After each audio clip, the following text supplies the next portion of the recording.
Success मंत्रा में आपका स्वागत है। तो गाइज फिर से आप लोगों के बीच वॉल्यूम 3 का प्रैक्टिस सेट नंबर 7 लेकर हाजिर हूँ। गाइज इससे पहले कि अगर आपने प्रैक्टिस सेट नंबर 1 से लेकर 6 तक नहीं देख रखे हैं तो जाके लिंक डिस्क्रिप्शन में है एवं प्लेलिस्ट में मैंने ऑलरेडी वीडियो डाल दिया हूँ, आप जाके वहाँ पर भी देख सकते हैं। गाइज वैसे आप लोगों के पास सिर्फ 1 महीने का समय रह गया है।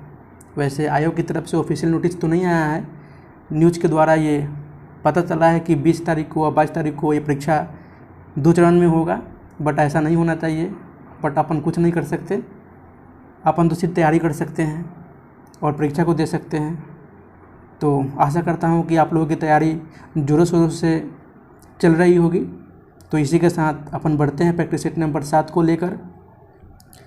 उससे पहले गाइज अगर आप इस चैनल पे पहली बार आए हैं तो चैनल को सब्सक्राइब कर दीजिए प्लीज़ एवं बेल आइकन को दबा दीजिए ताकि जब भी मैं ऐसी वीडियो अपलोड करूं तो सबसे पहले नोटिफिकेशन आपके पास पहुंचे। गाइज वीडियो अगर अच्छी लगी हो तो वीडियो को लाइक कर दीजिए एवं दोस्तों के साथ शेयर कर दीजिएगा। आज तो गाइज शुरू करते हैं प्रैक्टिस सेट नंबर 7 का पहला प्रश्न आपके फ़ोन स्क्रीन पे बोल रहा है कि भारतीय राष्ट्रपति के चुनाव संबंधी किसी विवाद को किसके समक्ष पेश किया जाता है। तो ये सर्वोच्च न्यायालय के समक्ष पेश किया जाता है। ऑप्शन डी इसका सही उत्तर हो जाएगा। भारत के राष्ट्रपति के चुनाव के संबंध में किसी प्रकार के विवाद पर अनुच्छेद 71 के अनुसार सुप्रीम कोर्ट का निर्णय अंतिम होता ही है। राष्ट्रपति का चुनाव सीधे लोगों द्वारा नहीं होता बल्कि निर्वाचक मंडल के सदस्यों द्वारा किया जाता है। वो निर्वाचक मंडल आपका सदन के दोनों सदस्यों के निर्वाचित सदस्य, राज्यों की विधानसभा के निर्वाचित सदस्य तथा आपका दिल्ली और पुडुचेरी केंद्र शासित प्रदेश की विधानसभा में निर्वाचित सदस्य के द्वारा इनका चुनाव होता है। तो यहाँ पे आपका ऑप्शन डी सही उत्तर हो जाएगा। अगला प्रश्न, राज्य विधान परिषद में कितने सदस्यों का नामांकन राज्यपाल द्वारा किया जाता है। तो 1/6 सदस्यों का नामांकन राज्यपाल द्वारा किया जाता है अनुच्छेद 171 के तहत। ऑप्शन बी इसका सही उत्तर हो जाएगा, जो कला, साहित्य, विज्ञान, सहकारी आंदोलन और समाज सेवा में जुड़े व्यक्तियों से चुना जाता है। अगला प्रश्न, 73वां संविधान संशोधन कब लागू हुआ। तो ये 24 अप्रैल 1993 को, जो पंचायती राज से संबंधित लागू किया गया था। इसलिए 24 अप्रैल को प्रति माह पंचायती राज दिवस मनाया जाता है। उनमें से आपका बलवंत राय मेहता समिति, जो कि भारत में पंचायती राज संस्थाओं के लिए त्रिस्तरीय संरचना की सिफारिश करने वाली पहली समिति थी। उसके बाद LM सिंघवी समिति, जो कि पंचायती राज संस्थाओं को संवैधानिक दर्जा देने की सिफारिश करने वाली ये समिति थी। एवं 73वें संवैधानिक संशोधन 1992 द्वारा पंचायती राज संस्थाओं को संवैधानिक दर्जा दिया गया है। अगला प्रश्न गाइज, विश्व में सर्वप्रथम लिखित संविधान का प्रारंभ किस देश में हुआ है। तो ये अमेरिका में हुआ है। ऑप्शन डी इसका सही उत्तर हो जाएगा, जो कि वर्ष 1788 में अपनाया गया था। यहाँ पे आपका ऑप्शन डी सही उत्तर हो जाएगा। अगला प्रश्न, निम्नलिखित में से किस अनुच्छेद में वर्णित है कि एक ही व्यक्ति को 2 या अधिक राज्यों का राज्यपाल बनाया जा सकता है। तो ये आपका ये अनुच्छेद 153 में वर्णित है। ऑप्शन सी इसका सही उत्तर हो जाएगा। अनुच्छेद 156 की बात करें तो इसमें राज्यपाल की पदावधि के बारे में वर्णन किया गया है। अनुच्छेद 157 की बात करें तो इसमें राज्यपाल नियुक्ति की अर्हताएँ के बारे में वर्णन किया गया है। एवं अनुच्छेद 158 की बात करें तो इसमें राज्यपाल पद के लिए शर्तें वर्णित है। अगला प्रश्न, निम्नलिखित में से कौन सा युग्म सुमेलित नहीं है। तो बोल रहा है कि अनुच्छेद 50 अंतर्राष्ट्रीय शांति और सुरक्षा की अभिवृद्धि के लिए सुमेलित है। यहाँ पे आपका ऑप्शन डी सही सुमेलित नहीं है, क्योंकि अनुच्छेद 50 में कार्यपालिका से न्यायपालिका का पृथकीकरण का उल्लेख का वर्णित है, जबकि अंतर्राष्ट्रीय शांति और सुरक्षा की अभिवृद्धि आपका यह अनुच्छेद 51 में वर्णित है। जबकि अनुच्छेद 39 के का सामान्य न्याय और निःशुल्क विधिक सहायता का वर्णन इसमें दिया गया है। अनुच्छेद 29 में अल्पसंख्यक वर्गों के हितों का संरक्षण के बारे में दिया गया है एवं अनुच्छेद 44 में नागरिकों के लिए एक समान सिविल संहिता की प्रावधान दिया गया है। यानी यहाँ पे आपका ऑप्शन डी सही उत्तर हो जाएगा। अगला प्रश्न, बिहार में प्रथम बार राष्ट्रपति शासन कब लागू किया गया था? तो बिहार में प्रथम बार राष्ट्रपति शासन 29 जून 1968 को लागू किया गया था, जो कि 29 जून 1968 से 26 फरवरी 1969 तक लागू किया गया था। एवं उस समय बिहार के राज्यपाल नित्यानंद कानूनगो थे। एवं बिहार में अंतिम बार राष्ट्रपति शासन जो कि मार्च 2005 में लागू किया गया था। एवं बिहार में अब तक 8 बार राष्ट्रपति शासन का अनुभव किया जा चुका है। अगला प्रश्न, वर्तमान में भारत में कितने उच्च न्यायालय हैं? तो 25 है, जो कि 25वां उच्च न्यायालय आपका आंध्र प्रदेश की राजधानी अमरावती में स्थापित किया गया है।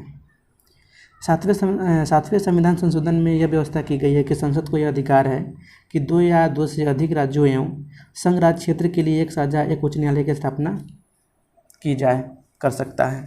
अगला प्रश्न, राष्ट्रीय ध्वज के संदर्भ में निम्नलिखित में से कौन सा एक सुमेलित नहीं है? तो यहाँ पे आपका उत्तर हो जाएगा सुमेलित नहीं है।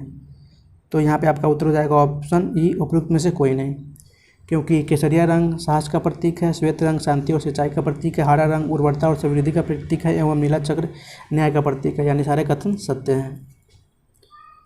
वैसे विधानसभा ने राष्ट्रीय ध्वज के वर्तमान स्वरूप को 22 जुलाई 1947 को अपनाया था एवं इस पिंगली बकाया द्वारा तैयार किया गया था, जो कि गांधी ने पहली बार 1921 में भारतीय राष्ट्रीय कांग्रेस को एक झंडा प्रस्तावित किया था। एवं जे.बी. कृपलानी ने संविधान में ध्वज समिति की अध्यक्षता की थी। अगला प्रश्न, भारत के संविधान के प्रस्तावना में कितने प्रकार के समानता का उल्लेख किया गया है? तो 2 प्रकार की समानता का उल्लेख किया गया है। वो 2 आपके हैं, प्रतिष्ठा एवं अवसर की समता। आपका यहाँ पे ऑप्शन ए सही उत्तर हो जाएगा। अगला प्रश्न, राज्य में अध्यादेश किसके द्वारा जारी किया जा सकता है? तो ये राज्य के राज्यपाल द्वारा जारी किया जा सकता है। ऑप्शन बी इसका सही उत्तर हो जाएगा, जो कि अनुच्छेद 213 के 13 में दोनों सदनों के बारे में ये वर्णित है। अगला प्रश्न, भारत में एकल संक्रमणीय मत प्रणाली का प्रयोग किया जाता है? तो ये आपका यहाँ पे आपका उत्तर हो जाएगा राज्यसभा और विधानसभा, राज्यसभा के चुनाव में एवं विधान परिषद के चुनाव में। यानी आपका ऑप्शन ई, उपयुक्त में से एक से अधिक द्वारा एकल संक्रमणीय मत प्रणाली का प्रयोग किया जाता है। इसके अंतर्गत मतदाता के द्वारा केवल एक मत प्रदान किया जाता है, परंतु इसका उपयोग वह वरीयता के रूप में करता है। ऑप्शन ई, उपयुक्त में से एक से अधिक सही उत्तर हो जाएगा। अगला प्रश्न, निम्न में से किसी राज्यपाल नियुक्त तो कर सकता है, लेकिन उसे उसके पद से नहीं हटा सकता? तो राज्य लोक सेवा आयोग के अध्यक्ष एवं सदस्य एवं राज्य निर्वाचन आयोग के अध्यक्ष की नियुक्ति राज्यपाल के द्वारा किया जा सकता है, लेकिन उसका हटाने की शक्ति राज्यपाल के पास नहीं है। तो यहाँ पे आपका ऑप्शन हो जाएगा उपयुक्त में से एक से अधिक, क्योंकि ये राष्ट्रपति का अधिकार है हटाने का। अगला प्रश्न, राज्यसभा का गठन सर्वप्रथम कब हुआ था? तो ये 3 अप्रैल 1952 को हुआ था, जो कि इसकी पहली बैठक 13 मई 1952 को हुई थी। 13 मई 1952 को पहली बार राज्यसभा की बैठक हुई थी एवं डॉक्टर एस राधाकृष्णन राज्यसभा के पहले अध्यक्ष थे एवं एस.वी. कृष्णमूर्ति राव राज्यसभा के पहले उपाध्यक्ष थे। अगला प्रश्न, निम्न में से कौन सा युग्म सुमेलित नहीं है? तो आपका यहाँ पे राज्यसभा के सदस्यों का निर्वाचन जो आयरलैंड से लिया गया है, यहाँ पे आपका ये ऑप्शन गलत है, क्योंकि राज्यसभा के सदस्यों का निर्वाचन पद्धति दक्षिण अफ्रीका के संविधान से ली गई है, न कि आयरलैंड से। तो यहाँ पे आपका ऑप्शन बी सही उत्तर हो जाएगा। वैसे राज्यसभा के लिए साहित्य, कला, विज्ञान, समाज सेवा में योगदान के आधार पर सदस्यों के मनोनयन का विचार आयरलैंड से लिया गया है। बाकी उपराष्ट्रपति का पद संयुक्त राज्य अमेरिका से लिया गया है। राज्यों में राज्यपाल की नियुक्ति कनाडा से लिया गया है एवं संसदीय विशेषाधिकार ब्रिटेन के संविधान से लिया गया है। अगला प्रश्न, यदि 60वीं पूर्वी देशांतर पर पूर्वा 10 बजे हैं तो 92 डिग्री पूर्वी देशांतर पर श्रीलंका समय क्या होगा? तो यहाँ पे आपका 12:38 अप्रवाह हो जाएगा। ऑप्शन बी इसका सही उत्तर हो जाएगा, क्योंकि 60 डिग्री पूर्वी देशांतर एवं 90 डिग्री पूर्वी देशांतर के मध्य का कुल अंतर 32 डिग्री का अंतर हो रहा है। पृथ्वी पर 0 डिग्री देशांतर पर खींची गई मध्य रेखा प्रधान मध्य रेखा जो कि कहलाती है। प्रधान मध्य रेखा से 1 डिग्री पूर्वी दिशा में बढ़ने पर 4 मिनट की बढ़ोतरी होती है, तो 32 डिग्री बढ़ने पर कुल 148 मिनट की वृद्धि होगी। तो इसलिए शिलंग में समय 12:38 अप्रवाह होगा। ऑप्शन बी सही उत्तर हो जाएगा। अगला प्रश्न, निम्नलिखित में से कौन सी जनजाति ध्रुवीय क्षेत्र में निवास करती है? तो जनजाति है एस्किमो। ऑप्शन डी इसका सही उत्तर हो जाएगा, जो कि एस्किमो जनजाति ठंडे प्रदेश की जनजाति है। यह जनजाति अलास्का, कनाडा, ग्रीनलैंड के ध्रुवीय क्षेत्रों में निवास करती है।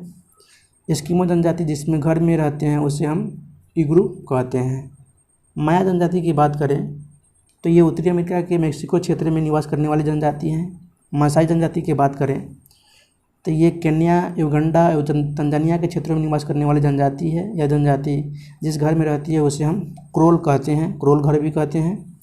एवं बुशमैन की बात करें तो ये जनजाति कलाहारी मरुस्थल में निवास करती है तथा जनजाति मुख्यतः भोजन के रूप में दीमक का सेवन करती है। अगला प्रश्न, 2011 की जनगणना के अनुसार बिहार के किस जिले में सर्वोच्च घनी आबादी प्रति वर्ग किलोमीटर दर्ज की गई है? तो यह शिवहर में की गई है, बिहार के शिवहर में।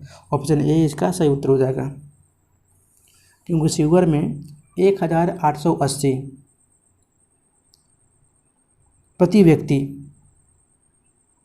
प्रति वर्ग किलोमीटर व्यक्ति दर्ज की गई है, जबकि बिहार का जनसंख्या घनत्व 1106 व्यक्ति प्रति वर्ग किलोमीटर है एवं भारत का जनसंख्या घनत्व 382 व्यक्ति प्रति वर्ग किलोमीटर है। अगला प्रश्न, निम्नलिखित में से कौन सुमेलित नहीं है?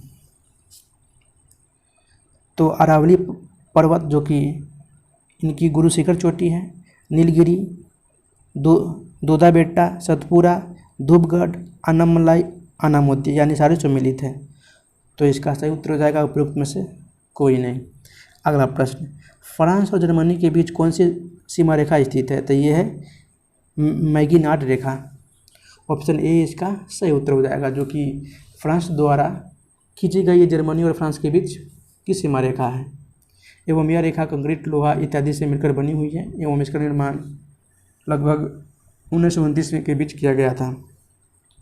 हिंडनबर्ग रेखा की बात करूं तो ये जर्मनी और पोलैंड के मध्य स्थित की सीमा रेखा है।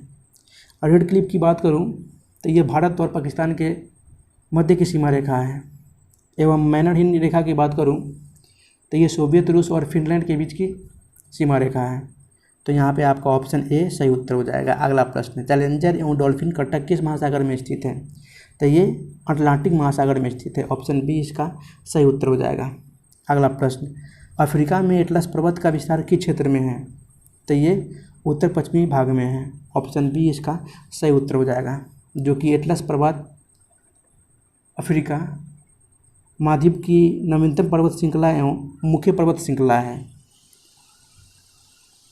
यह इस पर्वतमाला का निर्माण अल्पाइन युग में अफ्रीकी प्लेट व यूरोपीय प्लेट के अभिसरण से हुआ है एवं यह पर्वत अफ्रीका के 3 देशों में फैली हुई पर्वत श्रृंखला है, जो है मोरक्को, अल्जीरिया, ट्यूनीशिया।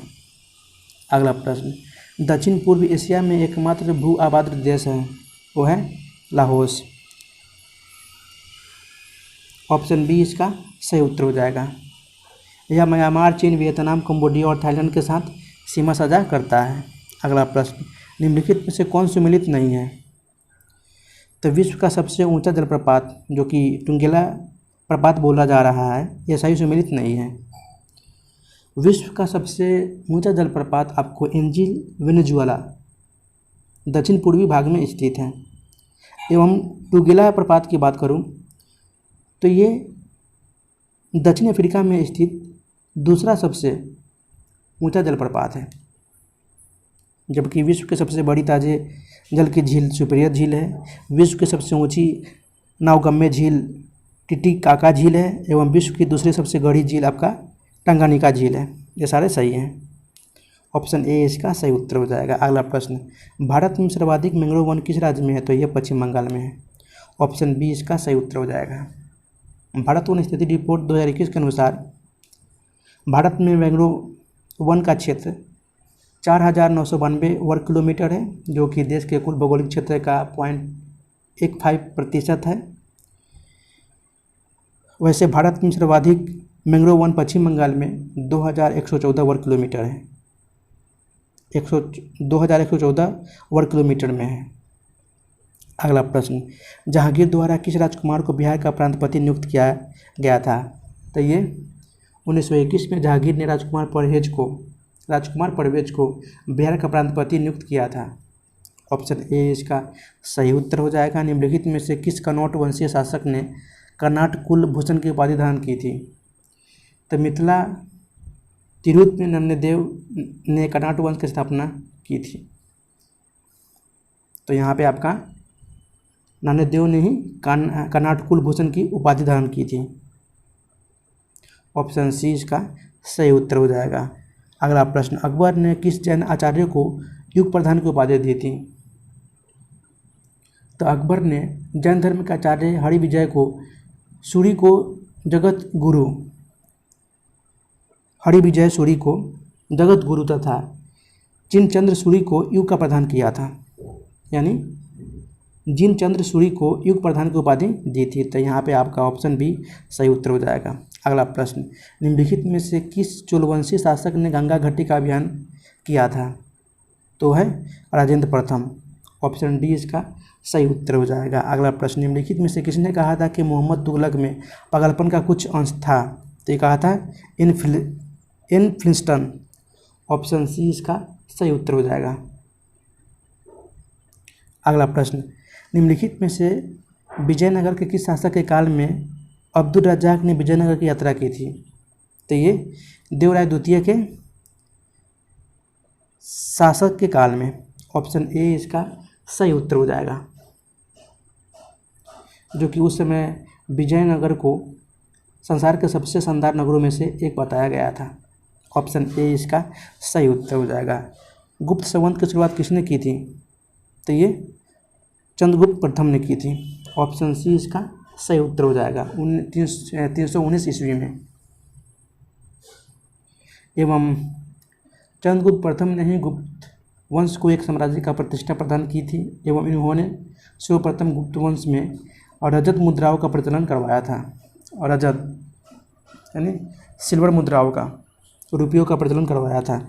अगला प्रश्न, किस अभिलेख में अशोक ने स्वयं को मगध का सम्राट बताया था? तो ये भाब्रू बैराट लघु शिलालेख में स्वयं को मगध का सम्राट बताया था। ऑप्शन डी इसका सही उत्तर हो जाएगा।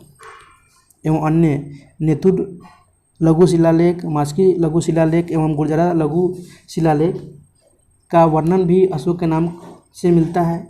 अशोक जो कि भारत का प्रथम शासक था, जिसने बड़े पैमाने पर अभिलेखों का प्रयोग कर राजकीय आदेशों को जनता तक पहुंचाने का कार्य किया था।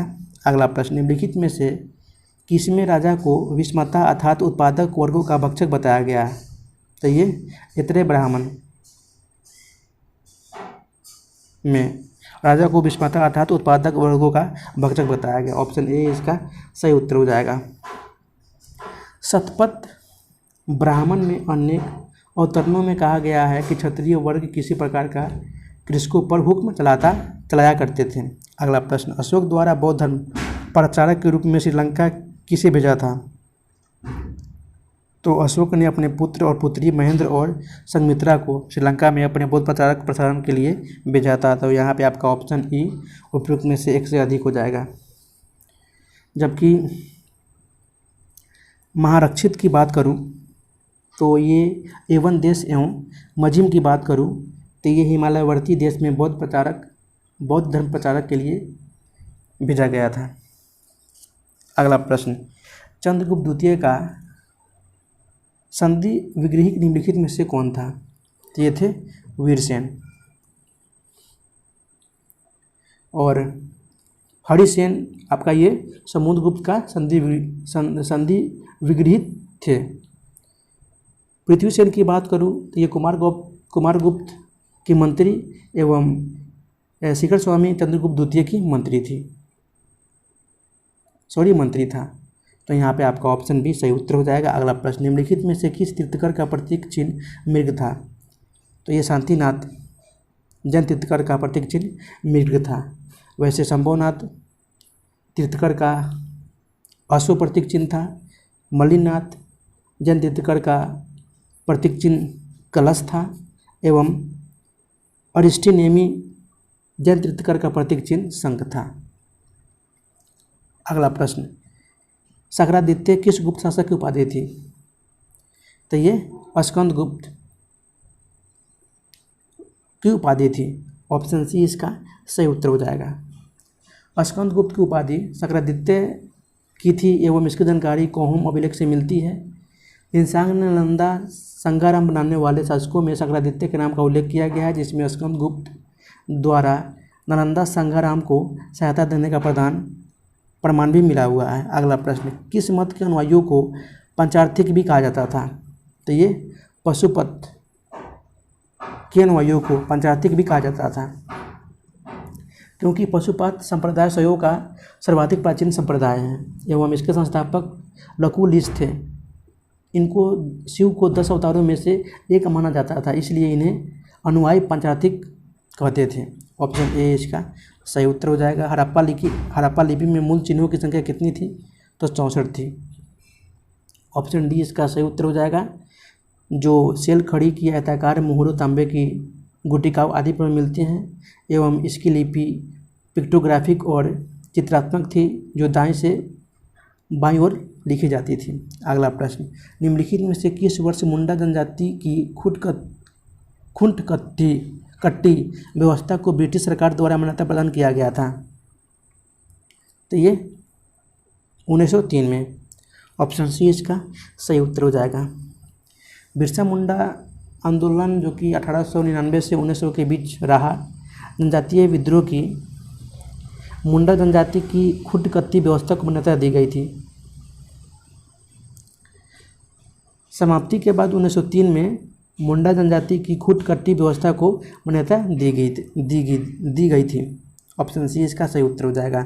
गांधी जी को चंपारण छोड़ने का आदेश निम्नलिखित में से किसने दिया था? तो ये दिया था WB हाईकॉक। ऑप्शन बी इसका सही उत्तर हो जाएगा। अगला प्रश्न, सामान्य अवज्ञा आंदोलन के दौरान 26 जनवरी 1931 को पटना के भवन पोखर पार्क में किसने राष्ट्रीय झंडा फहराया था? तो ये फहराया था अनुग्रह नारायण सिंह। 26 जनवरी 1931 को स्वतंत्रता दिवस के रूप में मनाए जाने के पश्चात पटना में 26 जनवरी 1931 को भंवर पोखर पार्क में अनुग्रह नारायण सिंह ने राष्ट्रीय झंडा फहराया था। ऑप्शन सी इसका सही उत्तर हो जाएगा। बिहार में किस वर्ष भूकंप प्रभावित क्षेत्रों का दौरा करने के लिए महात्मा गांधी जी आए थे? तब 15 जनवरी 1934 को उत्तर बिहार में आए भीषण भूकंप की सूचना महात्मा गांधी को अखबारों के सहारे एवं राजेंद्र प्रसाद की सूचना से मिली थी, जिसने उन्होंने मार्च 1934 में बिहार का दौरा किया था। तो यहाँ पे आपका ऑप्शन डी सही उत्तर हो जाएगा। वर्ष 1931 में गया में हुए किसान आंदोलन का नेतृत्व किसने किया था?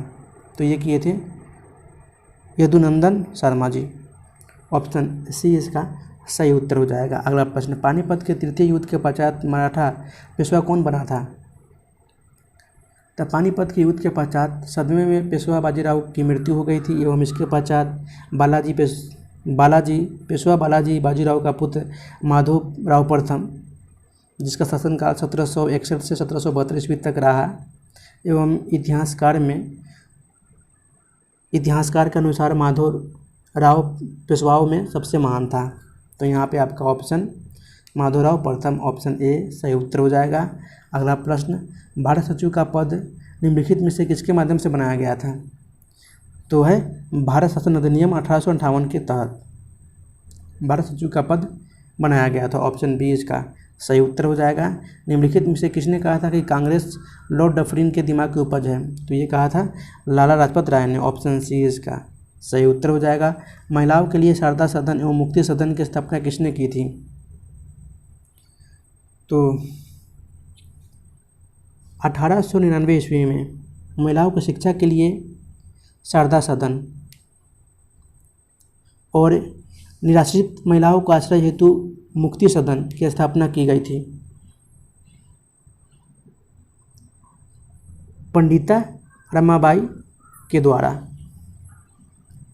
तो इसका सही उत्तर हो जाएगा ऑप्शन ए उपरोक्त में से कोई नहीं। वैसे जानकारी के लिए मैं बता दूं कि पुणे में पंडिता रमाबाई ने आर्य समाज महिला 1881 में इनके द्वारा स्थापना की गई थी। अगला प्रश्न, किस वर्ष बम्बई और मद्रास में सती प्रथा पर प्रतिबंध लगाया गया था? तो लॉर्ड विलियम बेंटिंक ने 4 दिसंबर 1929 को के नियम 17 द्वारा सती प्रथा पर प्रतिबंध लगा दिया था एवं यह प्रतिबंध शुरुआत में कलकत्ता में लागू हुआ था, फिर बाद में 1830 में बम्बई और मद्रास में लागू किया गया था। तो यहाँ पे आपका ऑप्शन सी सही उत्तर हो जाएगा। अरुविपुरम आंदोलन एजवा आंदोलन निम्नलिखित में से किस स्थान पर हुआ था? तो अरुविपुरम आंदोलन जो कि एजवा आंदोलन 1888 ईस्वी में केरल में धार्मिक सुधार के लिए श्री नारायण गुरु द्वारा आरंभ किया गया था। तो यहाँ पे आपका ऑप्शन सी सही उत्तर हो जाएगा। निम्नलिखित में से कौन सी घटना वारेन हेस्टिंग्स के समय घटित नहीं हुई थी?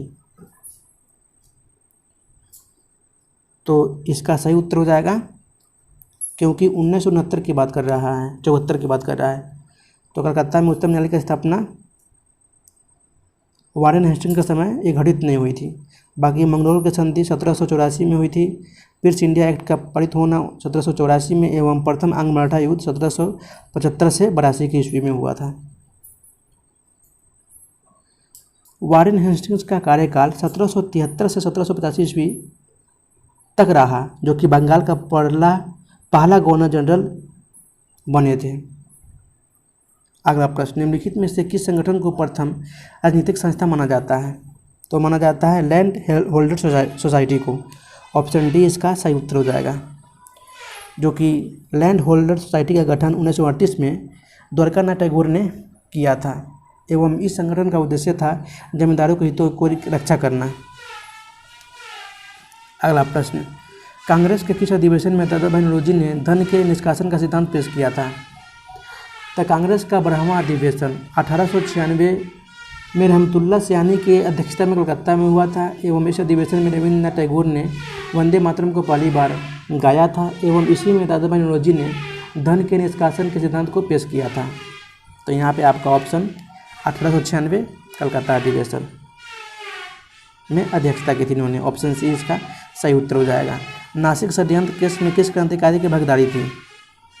तो ये अनंत लक्ष्मण कन्हारे की भागीदारी थी। ऑप्शन डी इसका सही उत्तर हो जाएगा। अगला प्रश्न, भारत श्रमजीवी नामक मासिक पत्रिका का प्रकाशन किया था, किसने किया था? तो ये शशिपाद बनर्जी ने। ऑप्शन सी इसका सही उत्तर हो जाएगा। अगला प्रश्न, 1937 के प्रांतीय चुनाव के बाद निम्नलिखित में से किस जगह कांग्रेसी मंत्रिमंडल का गठन नहीं किया गया था? तो बंगाल में कांग्रेसी मंत्रिमंडल का गठन नहीं किया गया था। ऑप्शन सी इसका सही उत्तर हो जाएगा। वैसे जुलाई 1937 में चुनाव के बाद कांग्रेस 6 प्रांतों में कांग्रेसी मंत्रिमंडल का गठन किया था। वो था मद्रास, बम्बई, मध्य भारत में उड़ीसा, बिहार एवं संयुक्त प्रांत में सरकार का गठन। मंत्रिमंडल की स्थापना कांग्रेस ने की थी। अगला प्रश्न, पूना पैक्ट के तहत दलितों वर्ग के लिए कितनी सीटें आरक्षित की गई थी? तो 148 सीटें आरक्षित की गई थी। ऑप्शन डी इसका सही उत्तर हो जाएगा, जो कि पूना पैक्ट 24 सितंबर 1932 को गांधी जी एवं अम्बेडकर के बीच ये पूना समझौता हुआ था। अगला प्रश्न, प्रथम गोलमेज सम्मेलन 1931 में तेज बहादुर सप्रू ने किस वर्ग का प्रतिनिधित्व किया था? तो तेज बहादुर सप्रू के साथ साथ श्रीनिवास शास्त्री, शिवबाई चिंतामणि ने उदारवादी गुट का प्रतिनिधित्व प्रथम गोलमेज सम्मेलन में किया था। ऑप्शन ए यहाँ पे सही उत्तर हो जाएगा। अगला प्रश्न, शक्ति के विरुद्ध इस अधिकार की इस लड़ाई में मैं विश्व की सहानुभूति चाहता हूँ, गांधी जी ने उपरोक्त कथन कब कहा था? तो ये नमक सत्याग्रह के दौरान। विदेशी पत्रकारों को संबोधित करते हुए गांधी जी ने 1930 में कहा था। ऑप्शन बी इसका सही उत्तर हो जाएगा। अगला प्रश्न, जनवरी 1923 में स्वराज पार्टी की स्थापना किस स्थान पर की गई थी? तो स्वराज पार्टी की स्थापना जनवरी 1923 में इलाहाबाद में चित्तरंजन दास एवं मोतीलाल नेहरू ने स्वराज पार्टी की स्थापना की थी। तो इसका सही उत्तर हो जाएगा उपरोक्त में से कोई नहीं। एवं इस पार्टी के अध्यक्ष चित्तरंजन दास थे। अगला प्रश्न, फ्रेजर आयोग का संबंध निम्नलिखित में से किससे है? तो ये पुलिस सुधार से हैं, जो कि लॉर्ड कर्जन द्वारा 1902 में एंड्रयू फ्रेजर का नेतृत्व में पुलिस आयोग की नियुक्ति किया गया था। ऑप्शन ए इसका सही उत्तर हो जाएगा। अगला प्रश्न, उदंत मार्तंड नामक समाचार पत्र के संस्थापक निम्नलिखित में से कौन थे? तो है जुगल किशोर। ऑप्शन सी इसका सही उत्तर हो जाएगा, जो कि इसकी स्थापना 1826 में कोलकाता में की गई थी। अगला प्रश्न, निम्नलिखित में से किसे भारत में रेलवे का जनक कहा जाता है? तो ये लॉर्ड डलहौजी को भारत में रेलवे का जनक कहा जाता है। ऑप्शन ए इसका सही उत्तर हो जाएगा, क्योंकि भारत में प्रथम रेलगाड़ी बम्बई से थाने, जो कि 3434 किलोमीटर, लॉर्ड डलहौजी के कार्यकाल में ही चलाया गया था, इसलिए इसको रेलवे का जनक माना जाता है। अगला प्रश्न, 1937 में भारत में स्थापित संघीय न्यायालय का प्रथम मुख्य न्यायाधीश कौन था? तो थे सर मोसेस ग्वेयर। ऑप्शन सी इसका सही उत्तर हो जाएगा, क्योंकि 1 अक्टूबर 1937 को दिल्ली में संघीय न्यायालय की स्थापना भारत शासन अधिनियम 1935 के अधीन की गई थी। अगला प्रश्न, मई 2022 में क्वाड लीडर शिखर सम्मेलन 2022 का आयोजन कहाँ किया गया है? तो ये जापान की राजधानी टोक्यो में किया गया है। ऑप्शन ए इसका सही उत्तर हो जाएगा। एवं इसमें अमेरिकी राष्ट्रपति, जापान एवं ऑस्ट्रेलिया एवं भारत के प्रधानमंत्री ने भाग लिया था। अगला प्रश्न, कांस फिल्म फेस्टिवल के 75वें संस्करण में किस देश को कंट्री ऑफ ऑनर का दर्जा दिया गया है? तो ये भारत को दिया गया है। ऑप्शन सी इसका सही उत्तर हो जाएगा। अगला प्रश्न, मई 2022 में बंगाल की खाड़ी में आए चक्रवाती तूफान का नाम आसानी किस देश ने रखा है? तो ये श्रीलंका ने रखा है। ऑप्शन बी इसका सही उत्तर हो जाएगा। अगला प्रश्न, किसानों को आवश्यक वैज्ञानिक जानकारी प्रदान के उद्देश्य से प्रधानमंत्री नरेंद्र मोदी द्वारा किस राज्य में दूधवानी नामक एक सामुदायिक रेडियो स्टेशन का उद्घाटन किया है? तो ये गुजरात में किया है। ऑप्शन ए इसका सही उत्तर हो जाएगा। अगला प्रश्न, 21वीं हिंद महासागर रिम एसोसिएशन IORA की वार्षिक मंत्रिपरिषद की बैठक का आयोजन किस देश में किया गया है? ये बांग्लादेश में किया गया है। ऑप्शन सी इसका सही उत्तर हो जाएगा। अगला प्रश्न बोल रहा है कि हाल ही में जारी आंकड़ों के अनुसार कथनों पर विचार करें। तब महाराष्ट्र सब्जियों का शीर्ष उत्पादक राज्य बन गया है और आंध्र प्रदेश शीर्ष फल उत्पादक राज्य है। तो यहाँ पे आपका कथन 2, जो कि आंध्र प्रदेश शीर्ष फल उत्पादक राज्य है, ऑप्शन बी इसका सही उत्तर हो जाएगा। सब्जियों के मामले में मैं बात करूं तो शीर्ष स्थान मिला है उत्तर प्रदेश को। अगला प्रश्न, हाल ही में किस राज्य सरकार ने सरकारी स्कूलों में 9 से 12वीं की हिंदी और सांस्कृतिक पुस्तक में गीता सार पाठ्यक्रम करने की घोषणा की है? तो किया है हिमाचल प्रदेश की सरकार ने। ऑप्शन सी इसका सही उत्तर हो जाएगा। भारत का पहला शिल्पकला म्यूजियम किस शहर में बनाया जाएगा? तो ये पटना में बनाया जाएगा। ऑप्शन सी इसका सही उत्तर हो जाएगा। अगला प्रश्न, बिहार का पहला नगर वन किस जिले में बनाया जा रहा है? तो बिहार के गया जिले में बनाया जा रहा है। ऑप्शन सी इसका सही उत्तर हो जाएगा। वित्तीय वर्ष 2022-23 के लिए बिहार के उप मुख्यमंत्री सह वित्त मंत्री तारकिशोर प्रसाद द्वारा कितने रुपए का बजट पेश किया गया है? तो ये कुल 2,37,691 करोड़ रुपए का बजट पेश किया गया है। ऑप्शन ए इसका सही उत्तर हो जाएगा। अगला प्रश्न, केंद्रीय बजट 2023 में चर्चा में रहा रैंप योजना का संबंध किस क्षेत्र से है? तो रैंप योजना का संबंध आपका ये सूक्ष्म लघु और मध्यम उद्योग के क्षेत्र से है। ऑप्शन डी इसका सही उत्तर हो जाएगा। अगला प्रश्न, भारतीय रेलवे द्वारा किस वर्ष तक रेलवे के संचालन में शून्य कार्बन उत्सर्जन का लक्ष्य रखा गया है? तो ये 2030 तक रेलवे के संचालन में शून्य कार्बन उत्सर्जन का लक्ष्य रखा गया है। ऑप्शन सी इसका सही उत्तर हो जाएगा। अगला प्रश्न, आर्थिक सर्वेक्षण 2021-22 के अनुसार वन क्षेत्र के मामले में भारत विश्व में कौन सा स्थान पे है? तो ये 10वें स्थान पे है। ऑप्शन डी इसका सही उत्तर हो जाएगा। अगला प्रश्न, हाल ही में खबरों में रहे हर घर दस्तक अभियान का संबंध किससे है? तो ये कोविड टीकाकरण से है। ऑप्शन सी इसका सही उत्तर हो जाएगा। अगला प्रश्न, प्रधानमंत्री नरेंद्र मोदी द्वारा किस तिथि को वीर बाल दिवस के रूप में मनाने की घोषणा की गई है? तो ये 26 दिसंबर को वीर बाल दिवस के रूप में मनाने की घोषणा की गई है प्रधानमंत्री के द्वारा। ऑप्शन सी इसका सही उत्तर हो जाएगा। अगला प्रश्न, पोर्टो रिको में आयोजित मिस वर्ल्ड 2021 का खिताब कैरोलिना बिलावस्का ने जीता है। उनका संबंध किस देश से है? तो उनका संबंध पोलैंड से है। ऑप्शन सी इसका सही उत्तर हो जाएगा। अगला प्रश्न, तीसरे राष्ट्रीय जल पुरस्कार 2020 के सर्वश्रेष्ठ राज्य की श्रेणी में किस राज्य को प्रथम स्थान प्राप्त हुआ है? तो उत्तर प्रदेश को प्रथम स्थान प्राप्त हुआ है। ऑप्शन बी इसका सही उत्तर हो जाएगा। अगला प्रश्न, फरवरी 2022 में भारत ने किस देश के साथ व्यापक आर्थिक साझेदारी समझौता CEPA पर हस्ताक्षर किया है? तो ये संयुक्त अरब अमीरात के साथ CEPA पर हस्ताक्षर किया है। ऑप्शन बी इसका सही उत्तर हो जाएगा। अगला प्रश्न, हाल ही में world games athlete of the year 2021 का पुरस्कार किसे दिया गया है? तो ये PR श्रीजेश को दिया गया है। ऑप्शन सी इसका सही उत्तर हो जाएगा। अगला प्रश्न, पंडित बिरजू महाराज का निधन 17 जनवरी 2022 को हो गया है। वह किस नृत्य शैली के मशहूर थे? तो वो कथक नृत्य शैली के मशहूर थे। ऑप्शन बी इसका सही उत्तर हो जाएगा। अगला प्रश्न, हाल ही में फिक्की का नए अध्यक्ष के रूप में किसे नियुक्त किया गया है? तो संजीव मेहता को नियुक्त किया गया है। एवं फिक्की की स्थापना 1927 में हुई थी एवं इसका मुख्यालय कहाँ है? नई दिल्ली में है। अगला प्रश्न, दिसंबर 2021 में DRDO द्वारा स्वदेशी रूप से विकसित सतह मार करने वाली मिसाइल का उड़ीसा तट पर पहला सफलतापूर्वक परीक्षण किया गया है। तो ये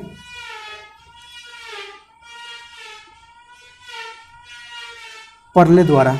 ऑप्शन सी इसका सही उत्तर हो जाएगा। अगला प्रश्न, हाल ही में पहला त्रिसेवा युद्ध अभ्यास कोंकण शक्ति भारत और किस देश के बीच संपन्न हुआ है? तो भारत और यूनाइटेड किंगडम के बीच संपन्न हुआ है। अगला प्रश्न, हाल ही में प्रकाशित पुस्तक 100 डेज के लेखक कौन है? तो ये है चेतन भगत। ऑप्शन ए इसका सही उत्तर हो जाएगा।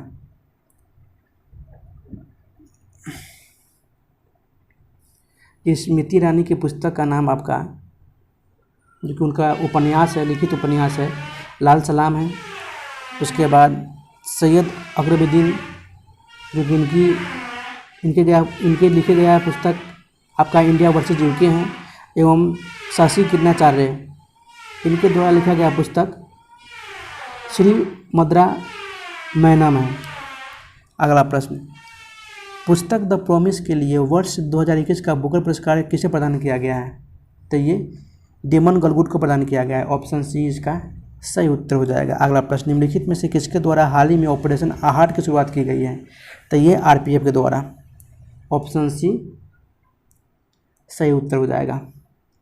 अगला प्रश्न, हाल ही में आयोजित कोपा अमेरिका फुटबॉल टूर्नामेंट 2021 का खिताब किस देश ने जीता है? तो ये अर्जेंटीना ने जीता है। ऑप्शन ए इसका सही उत्तर हो जाएगा, ब्राज़ील को हराकर। अगला प्रश्न, फीफा अंडर-17 महिला विश्व कप 2022 का आयोजन किस देश में किया जाएगा? तो आपका वो भारत में किया जाएगा। ऑप्शन डी इसका सही उत्तर हो जाएगा, जो कि फाइनल 30 अक्टूबर को नवी मुंबई के DY पाली स्टेडियम में खेला जाएगा। अगला प्रश्न, आनुवांशिक रूप से संशोधित गोल्डन राइस के व्यावसायिक उत्पादक को मंजूरी देने वाला दुनिया का पहला देश कौन बन गया है? तो बन गया है फिलीपींस। ऑप्शन सी इसका सही उत्तर हो जाएगा। यहाँ से आपका मैथ का प्रश्न शुरू होता है, तो आप लोग सॉल्व कर लीजिएगा। मैंने 2-3 वीडियो डाल दिया हूँ, लिंक डिस्क्रिप्शन में डाल दूँगा। आप वहाँ से देख लीजिएगा। वैसे 7 से 8 नंबर देखने से आपको 7 से 8 नंबर आप ला सकते हैं। तो गाइस शुरू करते हैं। वैसे एक क्वेश्चन बचा हुआ है, institute for economics and peace द्वारा जारी वैश्विक शांति सूचकांक 2021 में भारत को कौन सा स्थान प्राप्त हुआ है? तो 135वां स्थान प्राप्त हुआ है। तो हम यहाँ से आपका शुरुआत होता है मैथ का क्वेश्चन। तो बोल रहा है कि यदि y+1/3 + y+2/5 बराबर 3 है तो y का मान ज्ञात करें। तो y का मान ऑप्शन हो जाएगा उपयुक्त में से कोई नहीं, क्योंकि y का मान 4.25 हो जाएगा। अगला प्रश्न, यदि वायर और सेना के रूप में कूटबद्ध किया जाता है तो रिपोर्ट को किस रूप में कूटबद्ध किया जाएगा? तो रिपोर्ट को नल एनपी में कूटबद्ध किया जाएगा। अगला प्रश्न, दिए गए चित्रों को कौन एथलीट एशियन और इंडियन शब्द में सही संबंध दर्शाता है? तो यहाँ पे आप देख रहे हैं ऑप्शन सी, जो कि तीनों का संबंध एथलीट एशियन और इंडियन शब्द में सही संबंध दर्शाता है। ऑप्शन सी इसका सही उत्तर हो जाएगा। अगला प्रश्न, बी की माँ ए तथा सी ए का बेटा डी ई का भाई, यदि ई बी की बेटी है तो डी की नानी कौन होगी? तो ए होगा। अगला प्रश्न, यदि पुरुष या 20 स्त्रियां एक कार्य को 50 माह में समाप्त करते हैं तो 28 पुरुष तथा 15 स्त्रियां मिलकर इस कार्य को कितने दिनों में समाप्त करेंगे? तो ये 10 माह में समाप्त करेंगे। ऑप्शन ए इसका सही उत्तर हो जाएगा। अगला प्रश्न, 3 नल ए बी सी एक खाली टंकी को 5 घंटे में भर देते हैं। यदि सी की गति बी से दुगनी हो तो बी की गति ए से दुगनी हो तो नल ए खाली टंकी को भरने में कितना समय लेगा? तो ये 35 घंटे का समय लेगा। अगला प्रश्न, कोई धन साधारण ब्याज की दर पर 3 माह में अपने से 41/40 गुना हो जाता है, ब्याज की वार्षिक दर क्या होगा? तो यहाँ पे आपका हो जाएगा 10%। अगला प्रश्न, निम्नलिखित का वर्गमूल ज्ञात कीजिए। जो कि बोल रहा है x² - 14x + 49 x² + 6x + 9। तो इसका सही उत्तर हो जाएगा आपका x - 7 × x + 3। ऑप्शन सी इसका सही उत्तर हो जाएगा। अगला प्रश्न, एक वस्तु को 2,850 रुपये में बेचने पर एक व्यक्ति को 14% का लाभ होता है। यदि लाभ कम करके 8% रखा जाए तो विक्रय मूल्य होगा? तो विक्रय मूल्य हो जाएगा 2700 रुपये। अगला प्रश्न, मिट्टी के तेल का एक ड्रम 3/4 भाग भरा हुआ है, उसमें से 30 लीटर मिट्टी का तेल निकालने पर यह 7/12 भरा रह जाता है, तो ड्रम की धारिता कितना है? तो ये 180 लीटर है। तो हम यहाँ से आपका साइंस का प्रश्न शुरू होता है। निम्न में से कौन कपड़े धोने के साबुन में फिलर के रूप में काम नहीं आता? तो आता है ग्लिसरॉल। ऑप्शन ए इसका सही उत्तर हो जाएगा। निम्न में कौन सा जीवाणु विनाइट्रीकरण की प्रक्रिया में भाग लेता है? तो लेता है स्यूडोमोनास। ऑप्शन सी इसका सही उत्तर हो जाएगा। थायमिन क्या है? तो थायमिन आपका विटामिन B1 है। वैसे विटामिन B12 आपका साइनोकोबालमिन है, और विटामिन B2 आपका राइबोफ्लोविन है, और विटामिन B6 आपका पायरिडॉक्सिन है। अगला प्रश्न, मेंडल ने मटर पर किए गए अपने प्रयोगों के लिए निम्न में से कौन से लक्षण का चयन नहीं किया था? तो लक्षण है ऑप्शन ई, उपयुक्त में से एक से अधिक हो। बीज का रंग है, फूल की स्थिति है, फूल का रंग है एवं बीज के आकार है। अगला प्रश्न, दाब बढ़ाने पर बर्फ का गलनांक तो घट जाएगा। ऑप्शन ए इसका सही उत्तर हो जाएगा। एफला विष का उत्पादन होता है तो ये कवक द्वारा। ऑप्शन ए इसका सही उत्तर हो जाएगा। एक प्रकाश वर्ष बराबर होता है, तो एक प्रकाश वर्ष बराबर होता है 9.46 × 10⁻15 मीटर, जो कि अगर किलोमीटर की बात करूं तो, क्योंकि आपका ऑप्शन हो जाएगा एक से अधिक, क्योंकि एक प्रकाश वर्ष बराबर होता है 9.46 × 10⁻12 किलोमीटर एवं 9.46 × 10⁻15 मीटर। वैसे प्रकाश द्वारा एक वर्ष में तय की गई दूरी को ही प्रकाश वर्ष कहते हैं। अगला प्रश्न, CH2 बराबर CH माइनस CH बराबर CH2 में कितने सिग्मा बॉन्ड हैं? तो ये कुल 9 सिग्मा बॉन्ड हैं। अगला प्रश्न, रासायनिक समीकरण किस नियम के अनुसार संतुलित होती है? तो ये द्रव्यमान संरक्षण नियम से संतुलित होती हैं। ऑप्शन सी इसका सही उत्तर हो जाएगा। निम्नलिखित में से कौन धातु और अधातु दोनों का गुणधर्म धारण करता है? तो इसका सही उत्तर हो जाएगा आपका सिलिकॉन, जर्मेनियम, पोलोनियम और बोरोन, यानी धातु और धातु दोनों का गुणधर्म धारण करते हैं और ऐसे गुणधर्म को उपधातु कहते हैं। अगला प्रश्न, परमाणु में धनावेशित कणों की उपस्थिति को सर्वप्रथम निम्न में से किसने दर्शाया था? तो ये गोल्डस्टीन ने दर्शाया था। ऑप्शन ए इसका सही उत्तर हो जाएगा। अगला प्रश्न, हीमोफीलिया एक अनुवांशिक विकार है, इसमें क्या होता है? तो इसमें एक प्रोटीन का संश्लेषण नहीं होता जो रक्त के स्कंदन के लिए आवश्यक है। ऑप्शन बी इसका सही उत्तर हो जाएगा। निम्न युग्मों में से कौन सम्मिलित नहीं है? तो आपका बोला जा रहा है यहाँ पे पोलियो,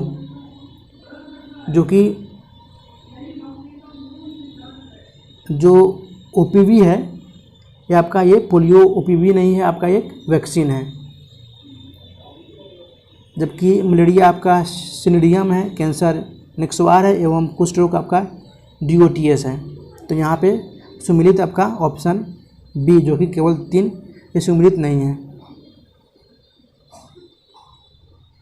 जो कि ओपीवी पोलियो वैक्सीन पोलियो की वैक्सीन है, न कि दवा की। अगला प्रश्न, निम्नलिखित में से किस पौधे को जड़, तना और पत्तियों में विभेदित नहीं किया जा सकता? तो ये स्पाइरो गैरा को विभेदित नहीं किया जा सकता, विभेदित नहीं किया जा सकता। ऑप्शन सी इसका सही उत्तर हो जाएगा। अगला प्रश्न, निम्नलिखित में से कौन सा दुग्ध प्रोटीन है? तो वह कैसीन। ऑप्शन सी इसका सही उत्तर हो जाएगा। एंटीबायोटिक्स के बारे में इनमें से कौन सा कथन सही नहीं है? तो ये एंटीबायोटिक्स जीवाणु रहित रोगों के विरुद्ध प्रभावी होते हैं, ये सही है। एंटीबायोटिक्स विषाणुओं के विरुद्ध प्रभावी नहीं होते, यह भी सही है। एंटीबायोटिक्स जुकाम एवं फ्लू में प्रभावी नहीं होते, यह भी सही है। लेकिन एंटीबायोटिक्स के दुष्प्रभाव में डिप्थीरिया, फाइलेरिया और चेचक शामिल होते हैं, आपका ये कथन सही नहीं है। ऑप्शन डी इसका सही उत्तर हो जाएगा। यकृत में यूरिया का संश्लेषण होता है, तो ये ऑर्निथिन चक्र के द्वारा होता है। ऑप्शन डी इसका सही उत्तर हो जाएगा। इनमें से कौन कार्बोहाइड्रेट मोनोसैकेराइड है? तो है ग्लूकोज एवं फ्रक्टोज। ऑप्शन ए इसका सही उत्तर हो जाएगा। अगला प्रश्न, यदि किसी गेंद को ऊर्ध्वाधर रूप से ऊपर फेंका जाए तो गुरुत्वीय त्वरण किस दिशा में आरोपित होता है? तो ये गेंद की गति की विपरीत दिशा में आरोपित होता है। ऑप्शन ए इसका सही उत्तर हो जाएगा। रासायनिक रूप से जल क्या है? तो एक ऑक्साइड है। ऑप्शन बी इसका सही उत्तर हो जाएगा। गति के दूसरे नियम के अनुसार किसी दिए गए बल के लिए उत्पन्न त्वरण व्युत्क्रमानुपाती क्रमानुपाती होता है, तो ये वस्तु के द्रव्यमान के। ऑप्शन डी इसका सही उत्तर हो जाएगा, क्योंकि बल बराबर द्रव्यमान इंटू त्वरण और त्वरण बराबर बल बटा द्रव्यमान, जो कि त्वरण 1 बटा द्रव्यमान के समानुपाती होता है। अगला प्रश्न, अनुप्रस्थ तरंगें क्या है? तो ये इन तरंगों में माध्यम के कण तरंगों के संचरण की दिशा के लंबवत दिशा में कंपन करते हैं। यहाँ पे आपका ऑप्शन ए सही उत्तर हो जाएगा। अगला प्रश्न, वायु में सल्फर डाइऑक्साइड द्वारा प्रदूषण का सूचक है, तो ये लाइकेन है। ऑप्शन ए इसका सही उत्तर हो जाएगा। कटहल में खाने योग्य भाग हैं, तो है सहपत्र और परिदल पुंज। ऑप्शन सी इसका सही उत्तर हो जाएगा। निम्नलिखित में से कौन सा विद्युत चुंबकीय तरंगों का गुण नहीं है? तो विद्युत चुंबकीय तरंगें व्यक्तिकरण तथा विवर्तन नहीं दिखाती, यही इसका गुण नहीं है। ऑप्शन ए इसका सही उत्तर हो जाएगा। अगला प्रश्न, रसायन प्रयोगशाला में उपयोग में लाए जाने वाले लिटमस प्राप्त किया जाता है, तो ये लाइकेन से प्राप्त किया जाता है। ऑप्शन बी इसका सही उत्तर हो जाएगा। ब्राहा कर्ण का कठोर लचीला भाग होता है, तो ये उपस्थिति का होता है, उपास्थि का, कार्टिलेज का। ऑप्शन सी इसका सही उत्तर हो जाएगा। अगला प्रश्न, एंजाइम से संबंधित गलत कथन की पहचान कीजिए। तो इसका सही उत्तर हो जाएगा ऑप्शन ई, उपरोक्त में से कोई नहीं, क्योंकि एंजाइम जैवीय उत्प्रेरक है। एंजाइम प्रोटीन से बनता है। उत्प्रेरक की तरह एंजाइम अभिक्रिया की गति को तेज करता है एवं जीवों को ज़्यादातर अभिक्रियाएं एंजाइम के प्रभाव में होती है। ये सभी कथन सही हैं। अगला प्रश्न, एक्वा रेजिया में नाइट्रिक एसिड एवं हाइड्रोक्लोरिक एसिड निम्न में से किस अनुपात में उपस्थित रहते हैं? तो 1:3 के अनुपात में रहते हैं। ऑप्शन ए इसका सही उत्तर। अगला प्रश्न, 60 वाट का एक रेडियो यदि 50 घंटा चला हो तो उसके द्वारा कितना विद्युत ऊर्जा का उपयोग किया गया है? तो उसके द्वारा 3 किलोवाट घंटा का उपयोग किया गया है। ऑप्शन ए इसका सही उत्तर हो जाएगा, क्योंकि विद्युत ऊर्जा बराबर आपका शक्ति इंटू समय होगा, जो कि शक्ति दे रखा है 60 और समय दे रखा है 50 घंटा, तो आप गुना करोगे तो 3000 वाट घंटा आ जाएगा, जो कि 3 बराबर 3 किलोवाट घंटा के बराबर हो जाएगा। ऑप्शन ए इसका सही उत्तर हो जाएगा। अगला प्रश्न, अर्थव्यवस्था के प्राथमिक क्षेत्र के अंतर्गत किन आर्थिक क्रियाकलापों को सम्मिलित नहीं किया जा सकता? तो क्रियाकलापों को सम्मिलित नहीं किया जा सकता है, तो इसका सही उत्तर हो जाएगा उपयुक्त में से कोई नहीं, क्योंकि खनन एवं उत्खनन, वानिकी, कृषि, मत्स्य पालन ये सम्मिलित किया जाता है। ऑप्शन ई इसका सही उत्तर हो जाएगा। निम्नलिखित में से कौन भारत की प्रमुख आयात वस्तु है? तो है कच्चा तेल। ऑप्शन सी इसका सही उत्तर हो जाएगा। अगला प्रश्न, महारत्न कंपनियों के बारे में निम्नलिखित में से क्या सही नहीं है? तो यहाँ पे आपका सही उत्तर हो जाएगा, बोल रहा है कि कौन सही नहीं है, तो इसका सही उत्तर हो जाएगा उपयुक्त में से कोई नहीं। सही नहीं है उसका उत्तर हो जाएगा आपका ऑप्शन ई, उपयुक्त में से एक से अधिक, क्योंकि महारत्न कंपनी का धरना का प्रारंभ 4 फरवरी 2009 को किया गया था, यह भी कथन गलत है। एवं PGCIL एक महारत्न कंपनी है, यह भी गलत है। तो यहाँ पे आपका ऑप्शन ई और एक उपयुक्त में से एक से अधिक हो जाएगा सही उत्तर। अगला प्रश्न, किस वर्ष रुपये को चालू खाते में पुनः परिवर्तनीय घोषित किया गया था? तो ये 1994 में चालू खाते में पुनः परिवर्तनीय घोषित किया गया था। ऑप्शन सी इसका सही उत्तर हो जाएगा। नेशनल प्लानिंग कमेटी का गठन किसके निर्देशन पर किया गया? तो ये सुभाष चंद्र बोस के निर्देशन पर किया गया था। ऑप्शन सी इसका सही उत्तर हो जाएगा। अगला प्रश्न, भारत में आयकर निम्नलिखित में से किसका उदाहरण है?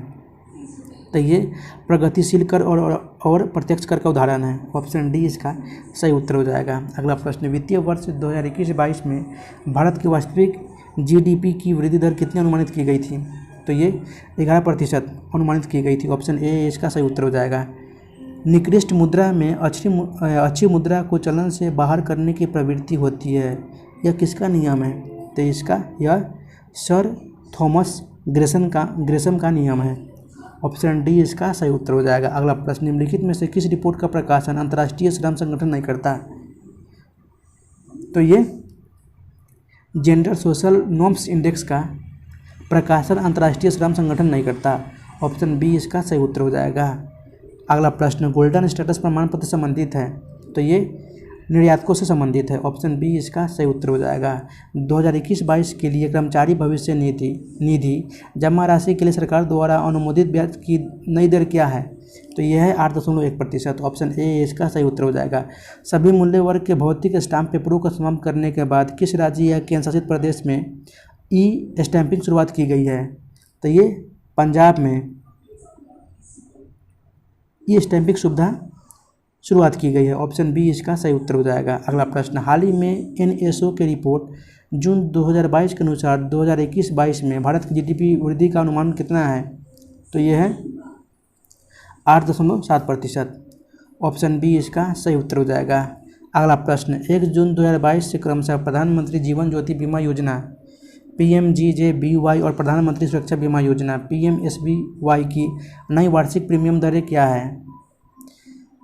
तो 436 रुपये और 20 रुपये। ऑप्शन बी इसका सही उत्तर हो जाएगा, जो कि 436 रुपये आपका वार्षिक प्रीमियम है और प्रधानमंत्री सुरक्षा बीमा योजना के वार्षिक प्रीमियम को 12 रुपये से बढ़ाकर 20 रुपये कर दिया गया है। अगला प्रश्न जो कि इस प्रैक्टिस सेट का लास्ट प्रश्न है, भारत में 2021-22 के लिए राजकोषीय घाटा जीडीपी के प्रतिशत में कितना दर्ज किया गया है? तो ये 6.71% दर्ज किया गया है,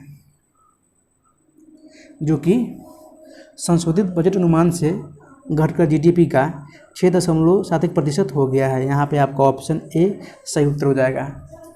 तो गाइज, इस वीडियो को शुरू से अंत तक देखने के लिए आपको बहुत बहुत धन्यवाद। गाइज, रिक्वेस्ट करता हूँ आपसे, आप सभी से, कि वीडियो को दबाकर शेयर कीजिए, जितना हो सके अधिक से अधिक संख्या में इस वीडियो को शेयर कीजिए। इस वीडियो को शुरू से अंत तक देखने के लिए आपको बहुत बहुत धन्यवाद। फिर मिलते हैं नेक्स्ट वीडियो में, तब तक के लिए good bye, Jai Hind, take care of your self.